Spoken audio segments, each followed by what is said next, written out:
Afterword. The Great Chicago Fire of October 1871 is known is known as one of the greatest disasters in American history. The fatalities are estimated at 200 to 300 souls. Considering the powerful firestorm that destroyed the city, this was thankfully a small number of people. The fire obliterated an area of about 2,000 acres. Doing that. Including more than 7 miles of roads and 120 miles of sidewalk. You'll recall that in the story, the sidewalks were made of wood. The city lost 17,500 buildings. The Chicago Water Tower, which was new at the time and was built of limestone bricks, withstood the fire and still stands as a memorial of this disaster. However, the roof of the nearby pumping station collapsed, and it became impossible to pump water into the firemen's hoses. What caused the Chicago fire? Certainly not Mrs. O'Leary's cow, as the old story goes. But the fire did start at the O'Leary's house. What made it a firestorm? There was a terrible drought in that area of the country for several weeks. Chicago used wood for everything, including the sidewalks and buildings. Lumber companies were dry as tinderboxes. This setting made perfect conditions for an inferno. The wind gusted to hurricane force, spitting sparks across the parched ground and woodlands. Whirling tornadoes of fire spiraled skyward. To make matters worse, the wrong alarms went off.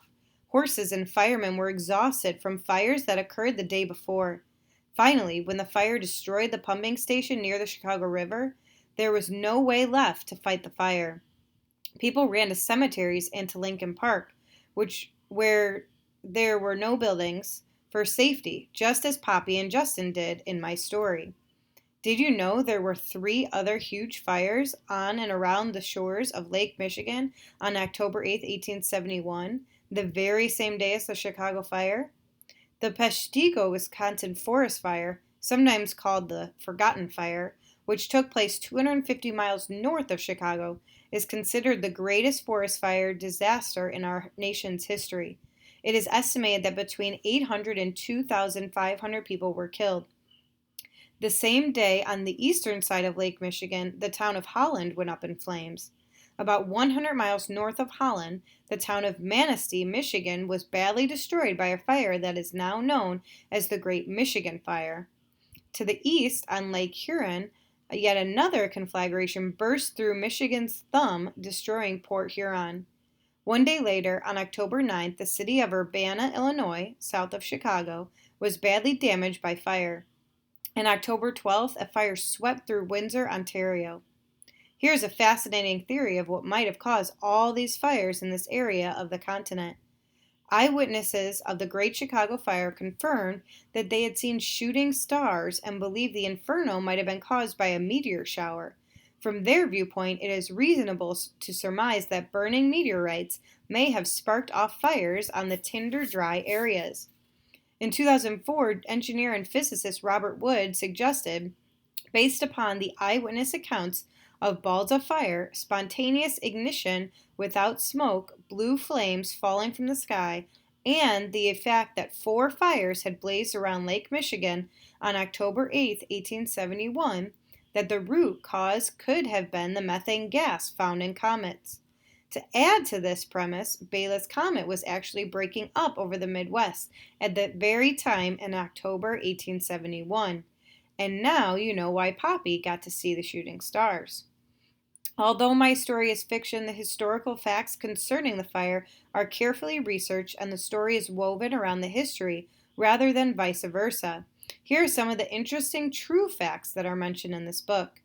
There really was a place in Old Chicago called the Willow, where the real Roger Plant offered criminals in a place to work and hide and party. It's been said that the word underworld, meaning criminal world or gang center, came from the empty foundations that were left when the Chicago lawmakers of that era ordered all buildings to be lifted up from the swampy grounds on which they were built. These dank, dark foundation walls were often used as hideouts by criminals. Mary Brennan really existed and had a school for girls where she taught them to steal and pick pockets. The girls had to give all the money they stole to Ma Brennan. She rewarded them with penny candy. When the fire reached State Street, the criminals held in the courthouse jail were set free. With the fire raging close by, they immediately began to vandalize and steal from the shops, including a jewelry store. While there were other fires to choose as a background for this book, I was fascinated by the many unique and extraordinary characters in Chicago at that time. That's the reason I chose the city of Chicago and the Great Chicago Fire for the setting of my story.